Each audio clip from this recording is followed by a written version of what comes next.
So WhatsApp ভাই brother, কি অবস্থা সবার? আশা করি সবাই ভালো আছো আর আমি আল্লাহর মতো অনেক বেশি ভালো আছি। তো গাইস, আজকে তোমাদের জন্য নিয়ে আসলাম ধামাকাদার একটা ভিডিও। সো আজকের ভিডিওতে কি হবে টাইটেল এন্ড থাম্বনেল দেখে অবশ্যই তোমরা বুঝে গেছো। সো কথা না বলে ভিডিওটা শুরু করা যায়। और शुरू करते हैं बिना किसी बकचोदी के। সো গাইস, মেবি এটাই আমার এই চ্যানেলের ফার্স্ট ভিডিও এন্ড আমার আগের ইউটিউব চ্যানেলের লিংক ডেসক্রিপশন বক্সে দেওয়া আছে, তোমরা গিয়ে ঘুরে আসতে পারো। সো গাইস, TRH নামটার সাথে আশা করি তোমরা সবাই কম বেশি পরিচিত, কজ রিসেন্ট টু একটা ভিডিও ভাইরাল হয়েছে যে মিথিলার মাথা নাকি টিম রাকিব হোসেনের কোন এক মেম্বার্স ফাটাইছে। সো এসব কিছুর পরে আমরা কিছু ছাপড়ি বলাবেন আছে যারা রাকিব হোসেনের এই চামচামি করে কন্টেন্টের নামে ভিডিওতে গুড়ালতেছে, যেমন এই তার একটা বড় প্রমাণ। হেই গাইজ, আসসালামু আলাইকুম। আপনাদের সাথে চলে আসছি আমি কিং হাসান। সো গাইস, আজকের ভিডিওটা হচ্ছে ইদানিং যে ভিডিওটা ভাইরাল হয়েছে রাকিব ভাইয়াদের। সবাই বলতেছে রাকিব ভাইয়া নাকি এই ভিডিওতে ছিল, এই ভিডিওতে ছিল, এই ভিডিওতে ছিল, এই ভিডিওতে ছিল, এই ভিডিওতে ছিল। এর ভিতর এক চামচা এসে কি বলতেছে জানেন?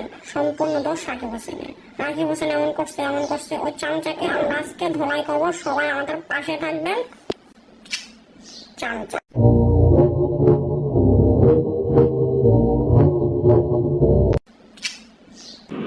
Music.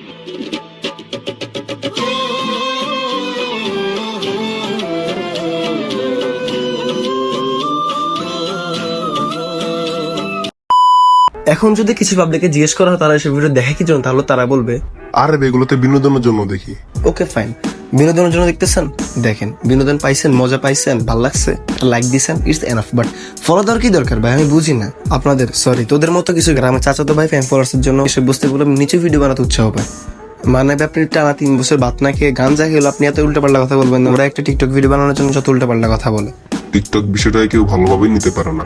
আরে বাজান, আমি এমনও পাবলিক দেখছি যারা টানা 6 ঘন্টা টিকটক ভিডিও দেখার পরে বলে এতক্ষণ কারবাল ছিল।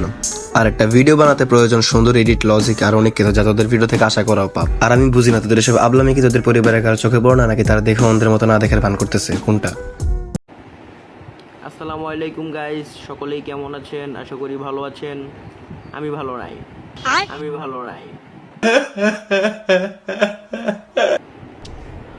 আজকে দীর্ঘ 60টা বছর আমি টিআরএইচকে ভালোবাসি। টিআরএইচ মানে টিম রাকিব হোসেনকে অনেক বেশি পরিমাণে ভালোবাসি।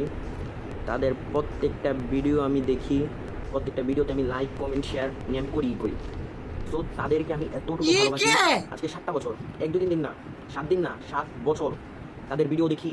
তাদের প্রত্যেকটা ভিডিওর ভিতরে কি হয়েছে আমি সব কিছু বলতে পারবো, খাতা কলমে লিখে দিতে পারবো। তাদের প্রত্যেকটা টিম মেম্বারকে আমি অনেক বেশি ভালোবাসি। কিন্তু আমার একটাই দুঃখ, টিআরএইচ এত বড় হয়ে গিয়েছে, তাদের সাথে আমি এখন আর কথাই বলতে পারি না। মানে ভাই, তোমরা তো নিজেরাই দেখলা, আমি আর কি বলবো।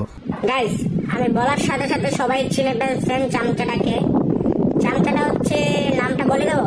এত তাড়াতাড়ি নাম বলার কি দরকার, একটু পরে বললেন। আচ্ছা, একটু পরে বলতেছি। গাইস, সে চামচা বলতেছে নাকি রাকিব হোসেনে এমন করছে, অমন করছে, কি এমন করছে আমি বলতেছি। সে বলতেছে নাকি টিম রাকিব হোসেনের যে মেম্বারটাই মানে সরে যাবে, টিম থেকে সরে যাবে, সে নাকি ভাইরাল হয়ে যাবে। আর টিম রাকিব হোসেন নাকি এই মিথিলা রহমানকে মারছে, আর এটা নাকি রাকিবের টিমে মারছে। আপনার গাইস, আপনার কি ভিডিওটা ভালোভাবে দেখছেন? আমরা কি তোর মতো আজারে চলে নাকি যেসব গুমার্কা কন্টেন্ট দেখবো? দেখি কথা বলছেন। রাকিব হোসেনের টিম মেম্বার কেউই ছিল না। কে ছিল? অন্তরা ভুন্ডা ছিল, ঠিক আছে? আর টিম রাকিব হোসেনে কিন্তু অন্তরা ভুন একটাও নেই। এবার যারা ফ্যান আছেন রাকিবের তারাই জানেন টিম রাকিব হোসেনে কিন্তু অন্তরা ভুন্ডা কেউ নেই। অন্তরা টিম হচ্ছে তার ভুন্ডা। তো তারা ছিল ওই ভিডিওটাতে, আপনি সকলেই দেখছেন। সো গাইজ, আমাদের এই ভাইয়ের ভিডিওটা অনেক শিক্ষামূলক একটা ভিডিও ছিল, আমি এটা থেকে অনেক কিছু শিখেছি। আপনারা কে কি শিখলেন অবশ্যই কমেন্ট করে জানাবেন, আর এই ভিডিওর পার্ট 2 লাগলে অবশ্যই কমেন্টে জানাবেন। সো আজকে আর নয়, গুড বাই।